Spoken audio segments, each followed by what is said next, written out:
ஆண்டவரும் இரட்சகருமாகிய இயேசு கிறிஸ்துவின் இனிய நாமத்தில் யாவருக்கும் அன்பின் வாழ்த்துக்களை தெரிவித்துக் கொள்கிறேன். அருமையான தேவ பிள்ளைகளே, புதிய நாள், புதிய நம்பிக்கை தின தியானத்தின் மூலமாய் இந்த நாளில் கூட உங்களை சந்திப்பதில் நான் மிகுந்த மகிழ்ச்சி அடைகிறேன். அல்லேலூயா. இன்றைக்கு கூட கர்த்தர் நமக்கு கொடுக்கிற வார்த்தை என்ன? எபிரேயர் நிருபம் 11ஆம் அதிகாரம் 6வது வசனத்தை கூட நான் வாசிக்க கேட்போம். விசுவாசம் இல்லாமல் தேவனுக்கு பிரியமாய் இருப்பது கூடாத காரியம். ஏனென்றால் தேவனிடத்தில் சேருகிறவன் அவர் உண்டு என்றும் அவர் தம்மை தேடுகிறவர்களுக்கு பலன் அளிக்கிறார் என்றும் விசுவாசிக்க வேண்டும். அல்லேலூயா. எவ்வளவு அழகா இங்க சொல்லப்பட்டிருக்கு பாருங்க. விசுவாசம் இல்லாம தேவனுக்கு பிரியமாய் இருப்பது கூடாத காரியமா?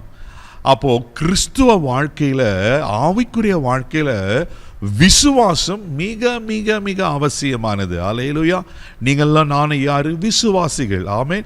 அப்படின்னா ஆண்டவரை நம்புகிறவர்கள், ஆண்டவரை ஏற்றுக்கொள்வது மாத்திரம் இல்லாம அவர் தான் என்னுடைய இரட்சகர், அவர் தான் என் பாவத்துக்காக மரித்தார், அவர் இரத்தத்தினால தான் என் பாவம் மன்னிக்கப்பட்டிருக்கிறது அப்படி சொல்லி முழுமையாய் ஆண்டவரை விசுவாசிக்க வேண்டும்.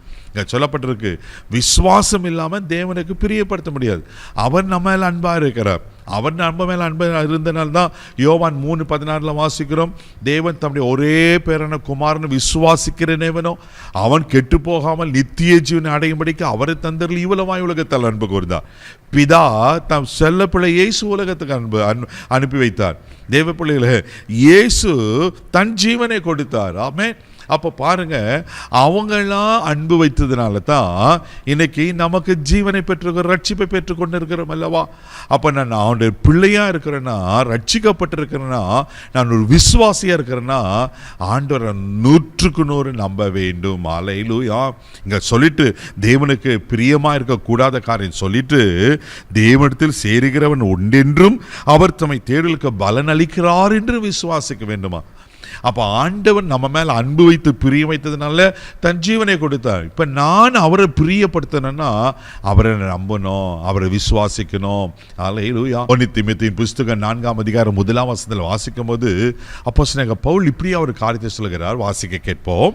ஆகிலும் ஆவியானவர் வெளிப்படையாய் சொல்லுகிறபடி பிற்காலங்களிலே மனசாட்சியில் சூடுண்ட பொய்யருடைய மாயத்தினாலே சிலர் வஞ்சிக்கிற ஆவிகளுக்கும் பிசாசுகளின் உபதேசங்களுக்கும் செவி கொடுத்து விசுவாசத்தை விட்டு விலகி போவார்கள். பாருங்க, இங்க சொல்லப்பட்டிருக்கு, சிலர் விசுவாசத்தை விட்டு வழுவி போனார்களாம்.